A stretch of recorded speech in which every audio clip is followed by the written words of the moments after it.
So that takes care of the threat to the civilians, but the one ship that is heading towards the Centauri Prime, that's going to, it's almost there.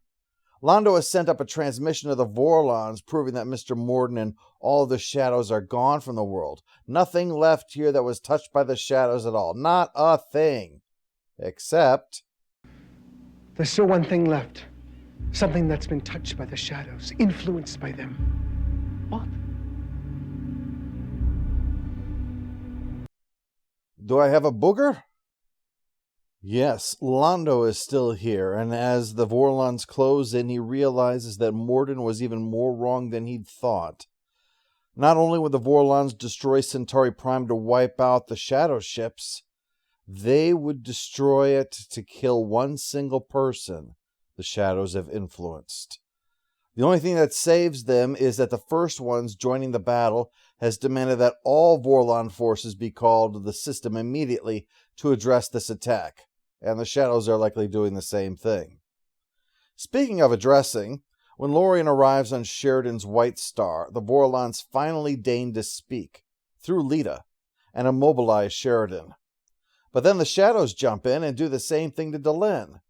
Well, don't worry, this is all according to plan. You're destroying whole worlds. The others are a disease. You have given us the opportunity to eliminate it. But this isn't the whole truth, and Sheridan has figured it out. Remember, Sheridan had been led to believe that the Vorlons weren't strong enough to face the shadows, so you can imagine his surprise to see the true might of the Vorlon fleet. If the shadows needed purging, if it had to happen that badly, why did the Vorlons, who were perfectly capable and willing to destroy entire worlds full of millions or billions, then not simply destroy Zahadum and deal with the shadows?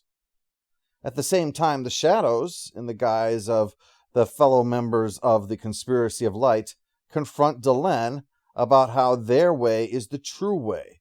Struggle results in strength and power. Sheridan and Delenn have both got it. It's not about the younger races anymore. The two sides just want to show they're right. They want to crush the opposing view, ensure that their way is the only way, and not just that, but the other side needs to see that they were wrong. It's not enough that I win. You have to see the younger races chose for you to lose.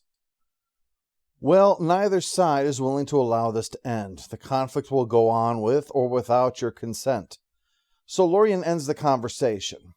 But the two sides have the fleet trapped here, surrounded by missiles and dropping the temperature inside of the ships so that the engines won't work and let them leave. And eventually they're going to freeze to death because they do not want word of what they've discovered to get out. But before that, representatives of the two sides do appear on the White Star with Sheridan and Delenn to give them one last chance to pick a side. But they refuse. This is now war for war's sake, and they want no part of it anymore, or of either side anymore. There's nothing more to learn from those who have forgotten who they are, what they want.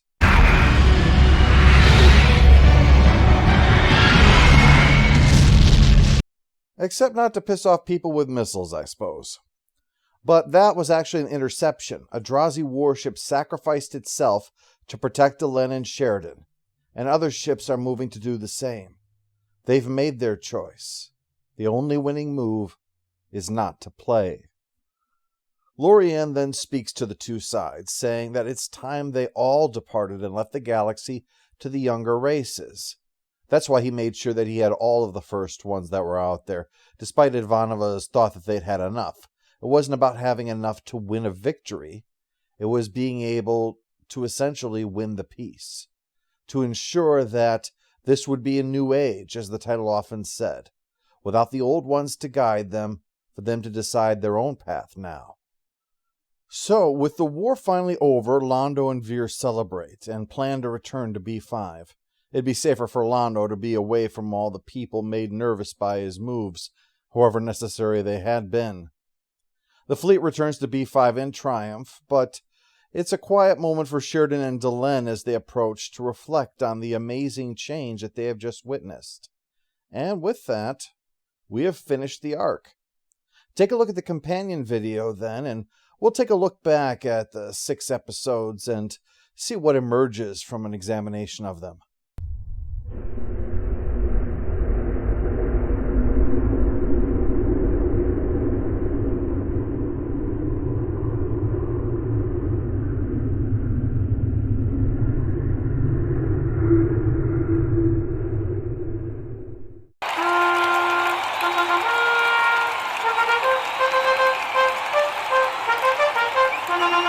All hail your